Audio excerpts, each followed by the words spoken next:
La cité Tunkalafia pour la diaspora malienne à Banankoroni. Vous résidez à l'étranger, vous souhaitez faire partir du projet de la nouvelle cité moderne de Tunkalafia à Banankoroni. Envoyez rapidement votre demande de réservation par WhatsApp au 00336 41 94 03 80 ou au 00336 77 83 04 14. La cité moderne Tunkalafia sera composée d'une vingtaine de maisons individuelles sur des parcelles de 300 mètres carrés, des appartements, des espaces verts, des aires de jeu pour enfants, salles de sport, etc. Le tout sur 1 hectare de terrain clôturé.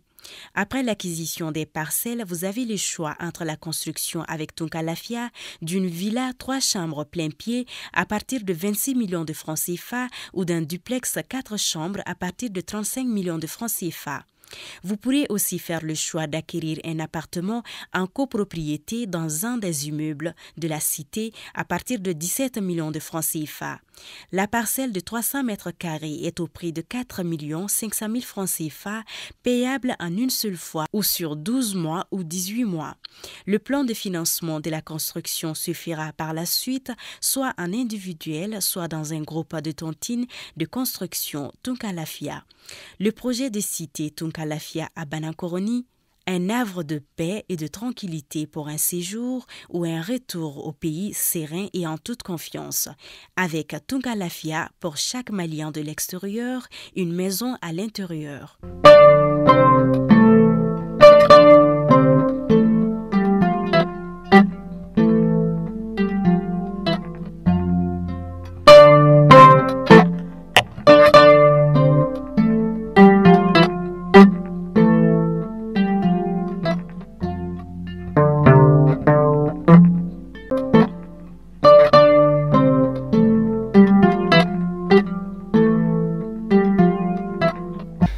Mali kunnafoni jabarani la jɛbaw Mali kɔnɔ ka taa se Mali kɔkanama aw minnu b'an filɛ sanga a n'a ka wagati kɛrɛnkɛrɛnna sa Gabonkaw, Faransi, États-Unis o ne a ɲɔgɔnna caman an bɛ foli belebeleba ta ni ka lase aw kelenkelenna bɛɛ lajɛlen ma k'aw ladɔnniya k'a fɔ ko bi ye juye kalo tile 4 ye san 2023 kunnafoni ale waati selen ni a y'aw bisimila.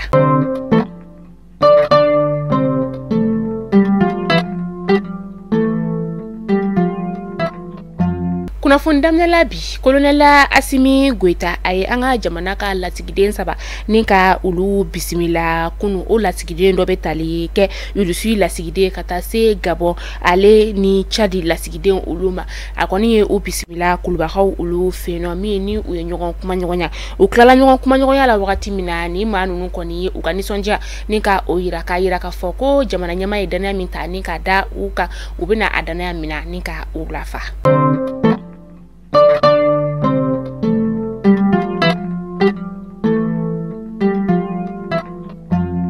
Ameto an ka jamana ɲɛmaa ale ka kunnafoniyaw kɔnɔ hali sisan nɔ alamusa nata n'o bɛ juye kalo tile 6 ma san 2023 Colonel Assimi Goïta ale bɛna i kunda mɔptikaw ka dugu o kɔnɔna ka min ni a bɛna taa biennale artistique san 2023 ka taa o kolomokari ni ka o kɛ u ka dolanci kɛnɛba min bɛ yen nɔ ni o ye Barema Bokumi ye fɛn min ye mɔpti marabaw ye olu kɔni kelen don ka yɔrɔ bɛɛ kɛ u sennɔ ye kɛrɛnkɛrɛnna sa ministre so mbe no ni ale ɲɛsinen bɛ seko ale ni dɔnko koɲaw olu ma u bɛ ka yɔrɔw ni ka olu furan ka tila tuguni maaw kan ka jigin yɔrɔ mun na ka olu yɔrɔw bɛɛ lajɛlen ni ka o labɛn Mopti maire ale y'a yira k'a fɔ ko nin wagati in na u kɔni labɛnnen don ni ka sigida 19 ka o makɔnɔ u ka dugu o kɔnɔna la.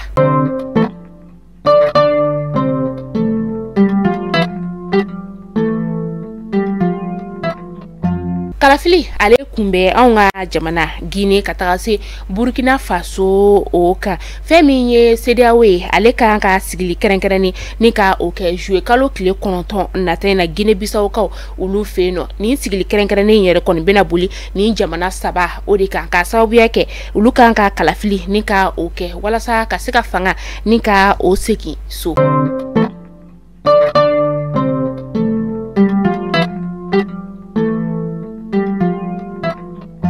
Fédération malienne de football o ɲɛma ni o ye Mamutu Touré ni bɛɛ ko ale ma a ko Bavier ale ye kunnafonidilaw ni ka olu wele juin kalo tile 26 tɛmɛnen kunnafonidilaw wele kun ye fɛn min ye sa o de ye k'a yira k'a fɔ ko ale bɛna kɛ cɛbɔ ye fɛn foot kalafili min ni a ka kan ka kɛ utu kalo tile 29 nata in na.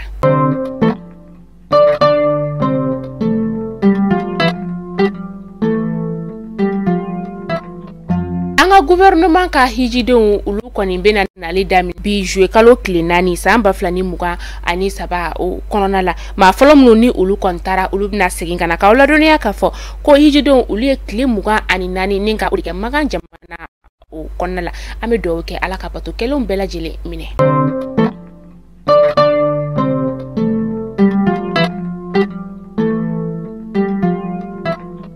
Sumaya bana ale kɛra sababu ye ni ka maa 1000 ni maa 500 ni ka olu de bɔnɛ u ni na san 2022 o kɔnɔna la fɛn min ye kɛnɛya ɲɛmaw ye olu y'a yira ka fɔ ko ni maaw kɔni taara kɛnɛyaso la ka taa u yɛrɛ lajɛ a bɛ ye ka fɔ ko sumaya bana de kɔni bɛ u la wa sumaya bana ka ca dugu minnu kɔnɔna la sa o de ye Kulukoro ye Mopti ka taga se Sikaso o ma o kɛnɛya tigilamɔgɔ kelen olu y'a yira ka fɔ ko fɛn min ye sumaya bana vaccin min ni ale ka girinni tɔw ye o bɛna na san 2024 ni o kɔnɔna la.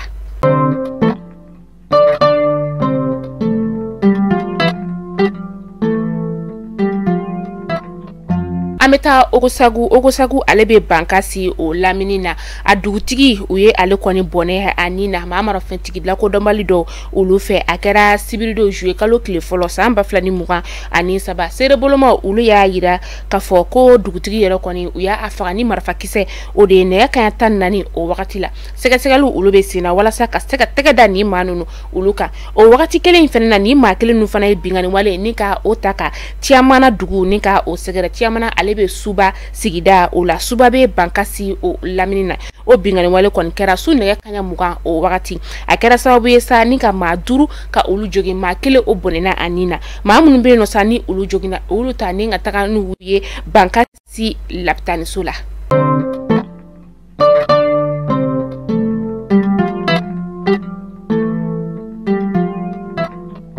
Jokalo tile 3 san 2023 sɔgɔmada nɛgɛ kaɲa 11 tɛmɛnen sanga 40 ye wagati min na terrain kɔni ale tun bɛ ka i kunbɔ Kayikaw olu fɛ ka sirabakan kasara kɔni ye ale sɔrɔ nɛgɛlakaw fɛ no ka taga se Joma kɛrɛnkɛrɛnnenya la sa kɛra dugu min na o de ye Zirani kɔrɔ ye terrain kɔni ale yɛrɛ n'a bolimafɛn sen filatigi dɔ o kan n'an ko ma nazaraka na ko moto a ye maa min yɛrɛ kɔni sɔrɔ sa o ye cɛlaka dɔ de ye terrain y'a sɔrɔ wagati min na a kɔni bɔnɛna ani na o yɔrɔnin kelen bɛɛ lajɛlen na a ka bolimafɛn sen fila o fana bɛɛ lajɛlen tiɲɛna an bɛ dugawu kɛ ala ka baara dali nɔgɔya u ye.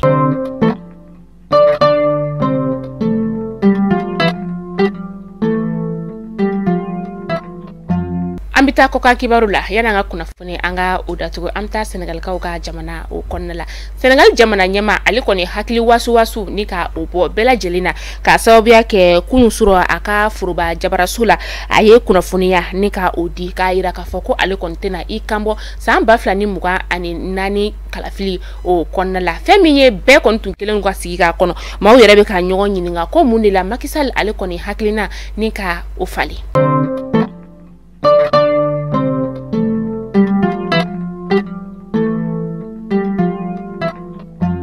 Mali kunnafoni jabarani na jaba kunnafoni damadan tun bi an bolo kɔrɔ bi ni ka da kulo kan o de tun ni tunga lafiya an ka kunnafoni jukarama dondo baye ale de tunga lafiya min ni ale nani do tungarange ulu lafiyali kama terrain ko la fo ka taga se sojo ko ma e ma mbe no kibe fɛ ka terrain bi bolo ibe fɛ ka ajo tunga lafiya ma ulu wele u bi ka so ni ka ajo ka di ma ka sɔrɔ i ma tɔɔrɔ i ma ɲani maa min fana be no ko terrain tɛ i bolo terrain be tunga lafiya ma ulu bolo banangɔrɔnin kaw fe no terrain kelen la bela jeli titre foncier 15/20 terrain sɔngɔ ye sefa wari million 4 ani wa kɛmɛ i bɛ se ka dɔgɔdɔgɔni sara kalo kalo i bɛ euro wari 5 ani 73 ni ka o bɔ o bɛ kalo 12 ma walima kalo kalo i bɛ euro wari 300 ani 82 bɔ o bɛ kalo 18 ma n'a wari bɛɛ lajɛlen b'i bolo yɔrɔnin kelen i bɛ se ka o fɛnɛ sara k'a yɛrɛ la ka fɔ mɔgɔ dɔw bɛ ɲininkali kɛ ko yala ko so jɔlen bannen de million 4 ani wa kɛmɛ an b'a fɔ ɲɛna ko terrain dɔrɔn de million 4 ani 500 sojɔ o tɛ o la ne maa min fana bɛ fɛ k'i sen Tunga Lafiya mɔgɔw olu ka sojɔ tɔn